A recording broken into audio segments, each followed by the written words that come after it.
Alors Marianne, vous avez un point de vue assez original.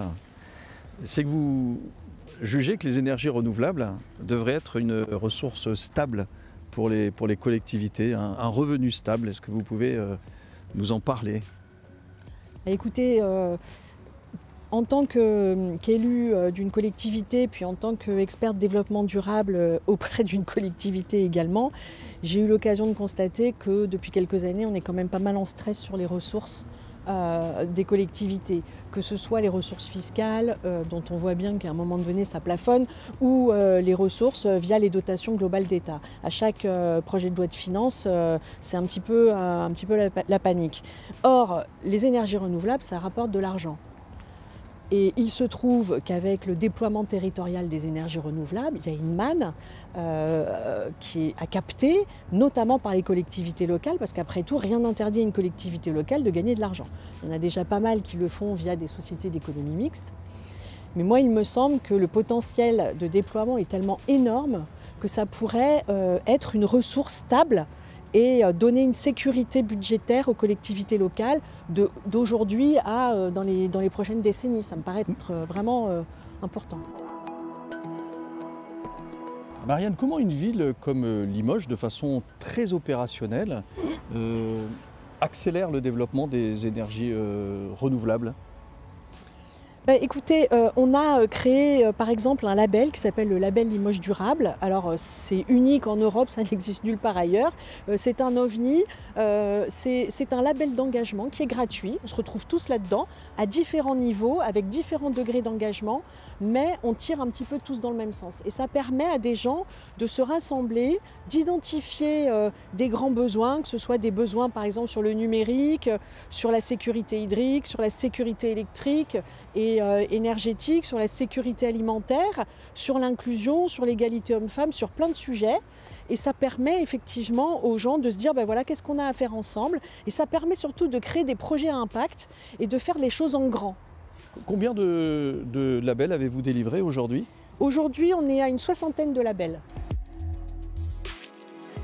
Marianne, pour finir notre échange, je voudrais que l'on examine la question sociale. Vous parliez des filières d'énergie renouvelable qui se structurent, qui créent de l'emploi. On a aussi des éléments qui impactent plus défavorablement les organisations sociales, les nouvelles technologies, des transformations d'entreprises, etc. Comment attrapez-vous cette question sociale, cette question de transformation dans votre territoire et cette question d'impact des transitions sur les organisations sociales? En fait, le défi devant nous, il est énorme. Et de la même manière, c'est de dire de quoi vous avez besoin et de quoi moi je dispose. Alors, on l'a expérimenté sur un sujet très particulier qui est l'employabilité des personnes autistes. On a des gens qui sont autistes, qui ne sont pas forcément employés dans des entreprises et qui ont des capacités jusqu'aux zones de génie pour la plupart d'entre eux. La question, c'est de trouver le bon endroit. Et la question aussi, c'est pour l'entreprise, c'est de savoir qu'effectivement, elle peut avoir besoin aussi de personnes qui sont hyper calibrées pour être des génies de la chimie, de la comptabilité, etc., de tout un tas de choses très spécifiques.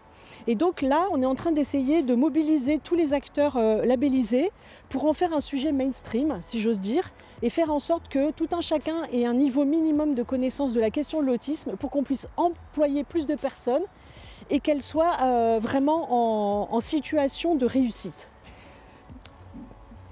Dans le regard que vous portez vers l'avenir, cet engagement sur le long terme, cet engagement à la fois sur les énergies, ce regard un peu particulier d'ailleurs sur les revenus des collectivités que vous partagez avec moi il y a quelques instants, ces actions pour essayer d'accompagner à l'intégration des personnes autistes, quelle est selon vous et dans votre regard la place des entreprises dans ce monde qui vient vers nous, dans ce monde en transition?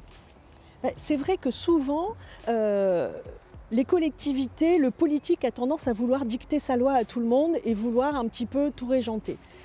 Ça a l'avantage de structurer, mais ça a l'inconvénient d'être beaucoup trop lent.